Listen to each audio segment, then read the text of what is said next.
Então, e por quê que nós estamos indiferentes, né, em relação a isso daí? Vou tentar entender um pouquinho. Só completando essa apresentação da reportagem, né, foi uma pesquisa feita com 256 empresas, né, de médio e grande porte. A reportagem diz que é só grande porte, mas eu fui lá, acessei o faturamento no conceito da receita, tem empresa de médio e grande porte. Ela escancara que nessas empresas tem cerca de 1.000 executivos que ganham mais de R$1 milhão. Se a gente puxar a GFIP e a DIRF, será que achamos tantos executivos ganhando mais de R$1 milhão devidamente declarado? E essa reportagem ela se preocupa muito com o incentivo de longo prazo, que no conceito deles é aquele incentivo cujo retorno ao empregado, ao executivo, ele se processa entre 2 a 5 anos. Essa forma de incentivo de longo prazo, em 2009, era utilizada por 40% das empresas entrevistadas. Em 2010, ele já passou para 60%. Se colocarmos isso numa progressão, a gente vai ver que rapidinho, obviamente que não devemos chegar a 100%, mas bem próximo à totalidade das empresas de médio e grande porte, utilizando esses incentivos de remuneração variável, notadamente pagamentos baseados em ação. E aí a própria reportagem diz que as opções de ações, ela está presente em 55% das empresas que possuem algum incentivo de longo prazo. Então, por causa disso, vamos trabalhar um pouco mais com as opções de ações, porque é a forma de remuneração mais utilizada atualmente pelas empresas. Elas também usam ações restritas. O que são ações restritas? São ações com prazo mínimo.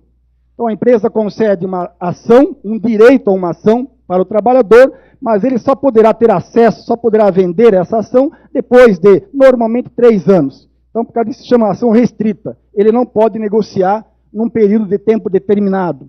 E também, muito comum hoje, o bônus diferido, bônus em espécie, mas também ele é pago normalmente após 3 anos. Ó, você vai ganhar R$10 milhões, mas eu não vou te pagar em 2010. Você vai ter que ficar comigo até 2013, 2014, trabalhando, aí eu te pago esses R$10 milhões.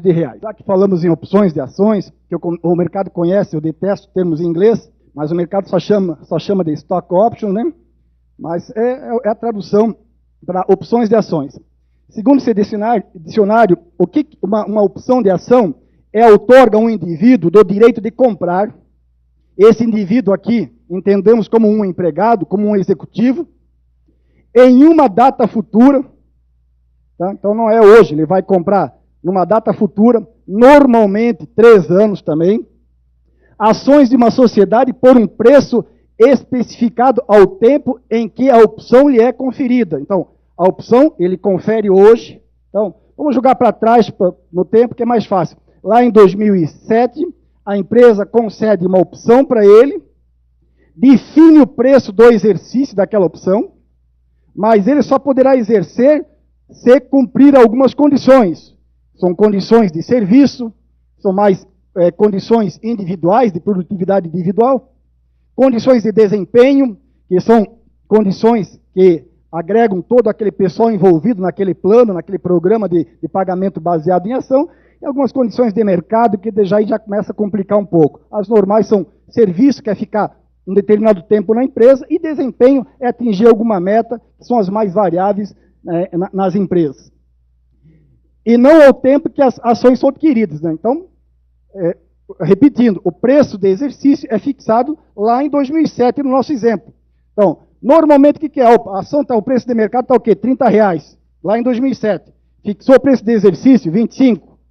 Chega lá em 2010, o preço de mercado está R$60, ele vai pagar os R$25. Aí é que está a remuneração, uma grande fonte de remuneração desses executivos. E a gente encontra planos aí que são os mais absurdos. Ações que no mercado estão valendo R$75, fixam preço de exercício de 1 centavo. Então, tem alguns outros planos de opções que ele faz o plano hoje e amanhã ele recebe a ação e já vende no mercado. Obviamente, fraude explícita, totalmente descabida. Mas vamos lá. Quando é que surgiu essa forma de remuneração? Vamos ver no mundo e no nosso país. Começou em 52, Estados Unidos, a bolsa de lá bombando, mercado de opções bombando, então foi criada essa forma de remuneração em opções de ações. E no Brasil foi na década de 70, também por empresas norte-americanas instaladas no país, e o que eu pesquisei, não tomem isso como verdade absoluta, mas o que eu consegui historicamente foi que o primeiro pagamento foi feito pela Chrysler em 1972, em São Bernardo do Campo. No ano 2000, já tínhamos uma pesquisa da Price, publicada pela revista Isto É, que dizia que 86% das empresas de grande porte, isso em 2000, há 10 anos atrás, tinham algum plano de remuneração variável. 75% eram fundos de pensão e aproximadamente 50% plano de opção de compra de ações. Então, ano 2000 já era muito utilizado essa forma aqui em nosso país.